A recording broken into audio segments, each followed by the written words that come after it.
ఈ శనివారం ఆదివారం మీరు కష్టపడి మీ దగ్గర ఏవైతే 30 నుంచి 40 వేల ఓట్లు ఏవైతే ఉన్నాయో అవి సునీత గారికి దయచేసి మీరు వేయాలని చెప్పేసి ఈ సభాముఖంగా పనిచేద్దాం. ఒక ఇంగ్లీష్ లో ఒక స్వయం ఉంది ఏంటంటే మనం కష్టపడదాం.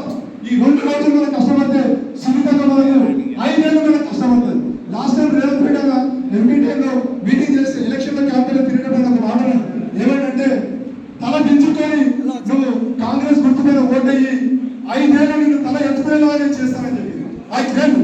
సో నేనేం చెప్తుంటే మీరందరూ చేతులు తప్పకుండా సోమవారం నాడు ఓటు వేయాలని చెప్పేసి నేను ఇచ్చేసాను. ఇంకొక సైన్ ఉంది మనకి ఏంటంటే మనం ఏ విధంగా కష్టపడాలి. కూర్చోండి ప్లీజ్, దయచేసి please take your seats. Please take your seats. అమ్మా వెళ్ళండి.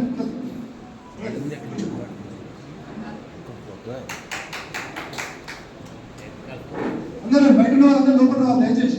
మీరందరూ senior citizens. Sorry for taking long time, but ఇవాళ ఒక్కరోజు మనం కష్టపడి సరిపోతుంది.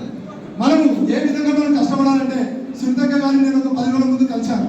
సునీత గారు ఒకటే మాట నాకు ఎప్పుడు చెప్తుంటది, ఈ 10 రోజులు మీరు కష్టపడండి, 5 ఏళ్ళు మీకోసం నేను కష్టపడతాను అక్క చెప్తుంది. నేను ఇప్పుడు ఏం చెప్తున్నా ఈ 2 రోజులు మీరు కష్టపడాలి. ఎందుకంటే మీటింగ్ చాలా లేట్గా అరేంజ్ చేశాము. నేను సునీత గారితో కూడా చాలా ఫాలో అప్ చేశాను మీటింగ్ కోసం. కానీ ఏంటంటే ఆమెకున్న బిజీ షెడ్యూల్లో మనకి ఈ అవకాశం దొరకడం చాలా కష్టం. But I'm really thanks to Sunitha నేను taking some opportunity commit this. ఎందుకంటే ఇలా చాలా క్రిషన్ ఎన్నో ర్యాలీస్ ఉన్నాయి, ఎన్నో మీటింగ్స్ ఉన్నాయి. అయినా నా రిక్వెస్ట్ కూడా వచ్చింది కాబట్టి ఆమెకి ఎప్పుడు నేను రుణపడి ఉంటాను పాదాయాలలో. సో నేను ఏమంటున్నానంటే మనం ఈ 2 రోజులు కష్టపడదాం. శనివారం ఆదివారం ఎలా కష్టపడాలంటే మనము నేను నా మేడ్చల్ మండలంలో కూడా ప్రతి ఒక్కరు చెప్తున్నాను, మీరు ఒక రోజు ఒకరికి వెళ్ళారనుకోండి వాళ్ళకి ఎక్స్ప్లెయిన్ చేయండి. కాంగ్రెస్ ఇంత యూజ్ అయింది, బీజేపీ వస్తే యూజ్ అయింది, వాళ్ళకి ఎక్స్ప్లెయిన్ చేయండి. ఎంత ఎక్స్ప్లెయిన్ చేస్తారంటే is this my best, is this my best, is this my best అనుకోవాలి. మీరు పొద్దుగా వెళ్ళి సాయంత్రం వచ్చినప్పుడు ఈజ్ దిస్ మై బెస్ట్ అంటే I did my campaign on Sunitha అంటాం.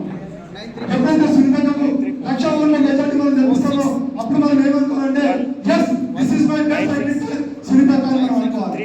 ఆ విధంగా మనం క్యాంపెయిన్ చేయాలి. మీరు ఎవరు కానీ ఈ 2 రోజులు దయచేసి రెస్ట్ తీసుకోకండి. ఇంగ్లీష్ లో సైన్ ఉంది, don't take rest on your first victory. Revanth Reddy అని మనం గెలిపించుకున్నాం 11,000 ఓట్ల మెజారిటీ తోటి మనం రేవంత్ రెడ్డి అని గెలిపించుకున్నాం. అది మన ఫస్ట్ విక్టరీ మల్కాజ్గిరి నియోజకవర్గంలో. సెకండ్ ఏంటంటే సునీత గారిని గెలిపించుకోవడము మనది 2వ victory. If you fail on the second victory there will be more lips waiting and saying that your first victory just because of the luck. ఆ అవకాశం మన అపోజిషన్ వాళ్ళకి ఇవ్వద్దు. ఫస్ట్ విక్టరీ ఏంటంటే రేవంత్ రెడ్డి అని ఎలా అయితే మనము మల్కాజ్గిరి పార్లమెంట్ మనం గెలిపించుకున్నామో అదేవిధంగా సునీత గారిని కూడా మనం సెకండ్ టైం కూడా మనం మల్కాజ్గిరి పార్లమెంటరీ కాంగ్రెస్ వర్షం చేసినామంటే ఎవరు కూడా అరే రేవంత్ రెడ్డి అన్న సీటు అదృష్టంతో వచ్చిందని అనే ధైర్యం కూడా జస్ట్ అందుకనే ఆ సేవింగ్ మనం చేయక దయచేసి ఓకే. లక్కు వల్ల వీరికి మల్కాజ్గిరి సీట్ వచ్చిందని చెప్పి ఏ అపోజిషన్ వాళ్ళు కానీ ఏ వేరే కులపోలు కానీ ఎవరు అనుకోదు. దయచేసి ఏంటంటే ఈ సెకండ్ టైం పార్లమెంట్ లో కూడా కాంగ్రెస్ కి రావాలి ఆ సీటు. రేవంత్ రెడ్డి అనేది మనము తప్పకుండా ఒక బలమానంగా ఇవ్వాలి. సో ఇవన్నీ నేను ఎందుకు చెప్తున్నట్టే మనకు టైం కూడా ఎక్కువ లేదు. దేశం మొత్తం బీజేపీ ప్రభుత్వం ఏం చేసిందంటే దేశాన్ని మొత్తం దోసుకుంది, ఇంకా దోసుకోవడానికి లేదు. ఇక్కడ బీఆర్ఎస్ ప్రభుత్వం ఎట్లయితే దోసుకుందో తెలంగాణని అదేవిధంగా బీజేపీ ప్రభుత్వం కూడా అలానే దోసుకుంది. ఏమైంది పరిస్థితి ఏంటి? ఒక కూరగాయలు కొందామంటే కొనలేకపోతున్నాం.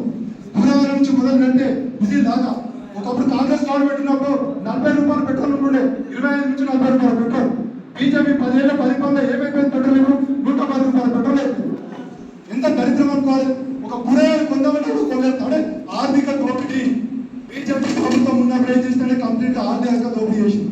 మొత్తం నిరుద్యోగమే, ఎక్కడ చూసినా నిరుద్యోగమే. నేను ఆ working as senior project manager in Infosys company Pocharam. నేను పోచారంలో గట్కేశ్వర మండలంలో పోచారం క్యాంపస్ లో నేను సీనియర్ ప్రాజెక్ట్ మేనేజర్ గా పనిచేస్తున్నాను. నా ఇన్ఫోసిస్ కంపెనీకి 10 రోజులు లీవ్ పెట్టుకొని నేను ఈ క్యాంపెయిన్ చేస్తున్నాను. నేను ఒక్క రోజు లీవ్ పెట్టుకుంటే 10,000 రూపాయలు రాస్తున్నాను. నా లీవ్ యొక్క వాల్యూ 10,000 రూపీస్ పర్ డే. కానీ నేను 10 డేస్ ఖాళీ సునీత కోసం ఆమె మీద ఉన్న అభిమానంతో 10 రోజులు లీవ్ పెట్టుకొని నేను 10 రోజుల నుంచి క్యాంపెయిన్ చేస్తా ఉన్నాను. సో మీరు కూడా మీ ఛాయశక్తి కదా మీరు కూడా ఆ విధంగా కష్టపడండి, చేయండి. నేను ఇన్ఫోసిస్ కంపెనీలో కూడా అక్కడ మా సాఫ్ట్వేర్ ఎంప్లాయీస్ కి ప్రోత్సాహం డిపార్ట్మెంట్ లో నేను లీడర్ గా పనిచేస్తున్నాను. వాళ్ళకు కూడా నేను మోటివేట్ చేసినాను. లీవ్ పెట్టే ముందు వాళ్ళకి మోటివేట్ చేసి సునీతకు గట్కేశ్వర మండలంలో ఉన్న మల్కాజ్గిరి పార్లమెంట్ నియోజకవర్గంలో ఏ సాఫ్ట్వేర్ ఎంప్లాయ్ అయినా సునీతకు ఓటు వేసి బీజేపీ బుద్ధి చెప్పాలని చెప్పి ఆల్రెడీ క్లారిఫికేషన్. ఇంకొక విషయం ఏంటంటే మేడ్చల్ మండలంలో నేను ఒక జూనియర్ కాలేజ్ నడిపిస్తున్నాను, ఎన్ఎస్ఆర్ జూనియర్ కాలేజ్. ఎన్ఎస్ఆర్ అంటే నారెడ్డి శశిధర్ రెడ్డి నా పేరే. ప్రతి సంవత్సరం నా కాలేజ్ నుంచి 500 మంది స్టూడెంట్స్ బయటకు వెళ్తారు. నిన్న సాయంత్రం మొత్తం 500 మంది స్టూడెంట్స్ యొక్క పేరెంట్స్ ని, మమ్మీ డాడీ వాళ్ళందరినీ నా కాలేజీకి పిలిపించి వాళ్ళందరి దగ్గరికి వెళ్ళి ప్రామిస్ తీసుకున్నా, ఈసారి మల్కాజ్గిరికి కంపల్సరీ సునీత గారిని గెలిపిస్తారని చెప్పి. సో నా తరఫు నుంచి నేను ఎంత చేయాలో అంత చేస్తున్నా. నేను ఒక సిపిఐ పార్టీ మండల ప్రెసిడెంట్ కూడా మండలం మొత్తం తిరుగుకుంటా మా కార్యకర్తలకు కూడా చెప్పుకుంటా అన్ని చేస్తాం. మా కమ్యూనిస్ట్ పార్టీ వాళ్ళ దగ్గర డబ్బులు ఉండవు, కానీ ఒక్కసారి మేము మాట ఇచ్చినామంటే ఆ మాటను నిలబెట్టుకుంటాం. అది ఏది ఏమైనా సరే మాట ఇచ్చినామంటే ఆ మాట నిలబెట్టుకుంటాం. సో నేను మిమ్మల్ని అందరినీ రిక్వెస్ట్ చేసేది ఏంటంటే, మీరు అందరూ మా నాన్న ఏజ్ వాళ్ళు, మీ అందరికీ నేను పాదాభివందనలు చేసినా కూడా నాకు తప్పేం లేదు. నా ఆశీర్వాదం నాకే ఆయుష్ పెడుతుంది. మీ అందరికీ నేను కాలు మొక్కి పాదాభివందన చేసుకుంటా రిక్వెస్ట్ ఏం చేస్తున్నంటే, 30 నుంచి 40 వేల ఓట్లు మీరు ఏవైతున్నాయో దయచేసి సునీతగా కేసి చేతి గుర్తుకు ఓటేసి మీరు గెలిపించాల్సిందిగా నేను పాదాభివందన చేసుకుంటామని చెప్తున్నాను. జై కాంగ్రెస్, చేతి గుర్తుకే, చేతి గుర్తుకే. నాకు అవకాశం ఇచ్చిన రామరెడ్డి గారికి, సునీత గారికి మరొకసారి ధన్యవాదాలు.